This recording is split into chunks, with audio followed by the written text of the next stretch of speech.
নমস্কার বন্ধুরা, কেমন আছেন সবাই? শ্রাবন্তী রান্নাঘর ইউটিউব চ্যানেলে আপনাদের সবাইকে স্বাগত জানাই। আজকে আমি একটি নতুন রেসিপি নিয়ে চলে এসেছি আপনাদের সামনে। রেসিপিটি হলো সিঁড়ির নাড়ু।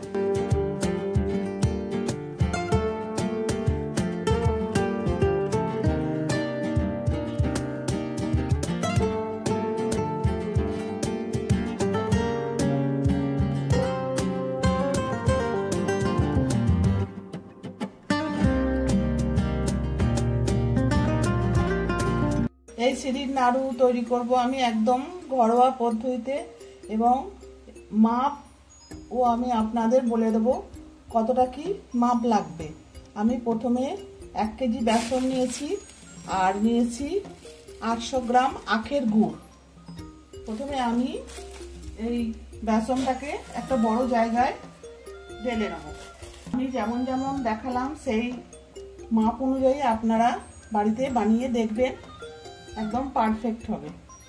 বেসনটা ভালো করে আমি হাত দিয়ে ডালাগুলোকে ভেঙে নেব।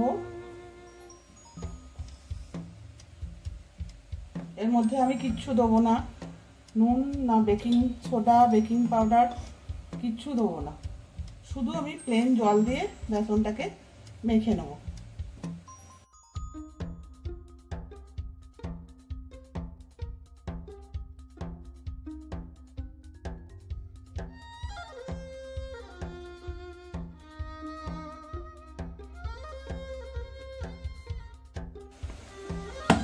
বেসনটা ফেটানো হয়ে গেছে, একটু সাদা সাদা ভাব চলে এসছে। এটাকে এবার আমি 10 মিনিট ঢাকা দিয়ে রেখে দেবো। দেখুন বন্ধুরা, সিঁড়িগুলো ভাজার জন্য আমি একটা ডাইস নিয়ে নিয়েছি। এবার আর এই ডাইসের মধ্যে আমি এটা ঢুকিয়ে দেবো।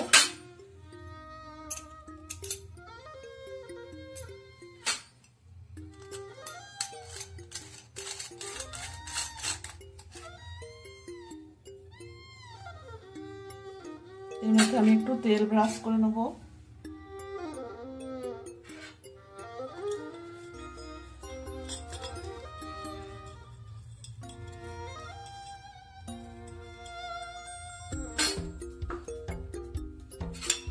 বেসনটা আমি নিয়ে নিয়েছি।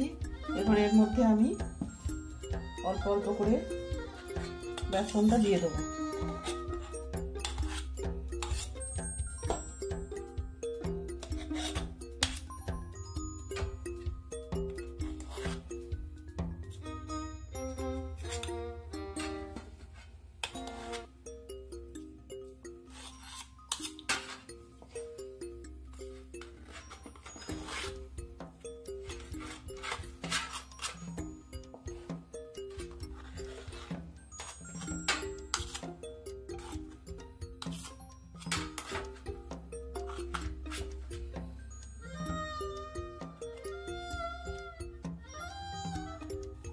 এটাকে আমি বন্ধ করে দেবো।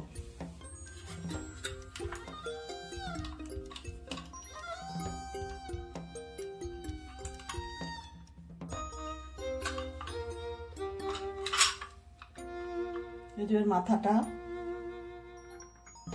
মাথাটাকে আমি বসিয়ে দেবো।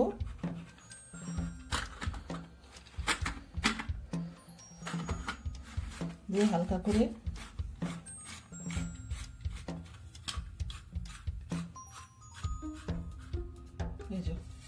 হয়ে গেল। এবার আমি একটু চেক করে দেখে নেব।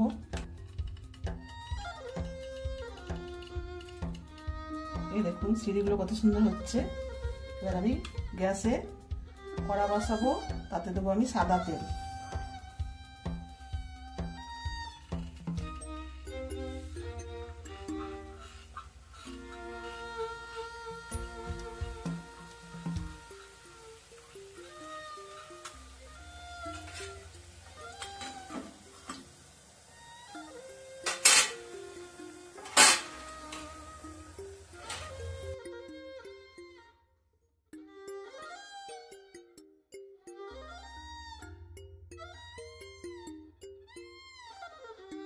এই দেখুন বন্ধুরা এরকম ভাবে আমি সব সিঁড়িগুলো ভেজে নেব, ভেজে আপনাদের দেখাবো।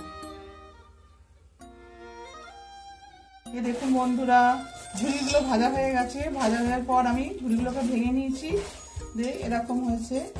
এবার আমি কড়াতে গুড় বসিয়ে দিয়েছি। গুড়টা হয়ে গেলে আমি এগুলো ওর মধ্যে দিয়ে দেবো। এই দেখুন গুড়টা হচ্ছে, গুড়টা পাক হওয়ার পর আমি দেখাচ্ছি। দেখুন কি করে বুঝবেন গুড়টা হয়েছে। দেখুন এটা এক জায়গায় নিচ্ছি, এই দেখুন গুড়টা একদম পারফেক্ট হয়ে গেছে। এবার আমি ঝুড়িগুলো গুড়টার মধ্যে দিয়ে দেবো। এই দেখুন ঝুড়িগুলো দিয়ে দিয়েছি। এবার এটাকে ঝুড়িগুলোতে সবগুলো গুড়টা যাতে লেগে যায়,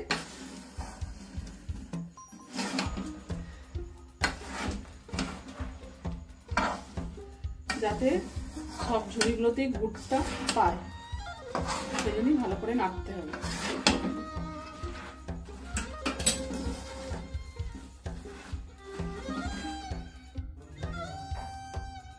দেখুন পাক দেওয়া হয়ে গেল। এবার আমি বাটিতে জল নিয়েছি, খুব গরমে গরমে পাকাতে হবে। হাতে জল নিয়ে নিয়েছি।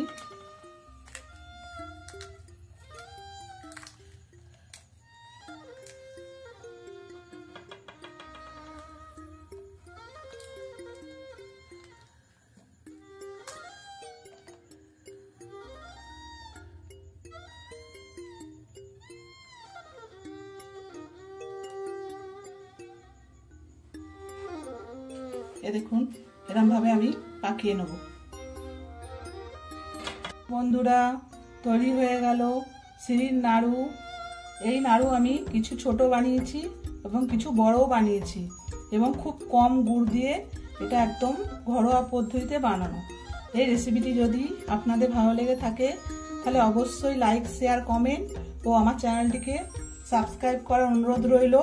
সুস্থ থাকবেন, ভালো থাকবেন, নমস্কার।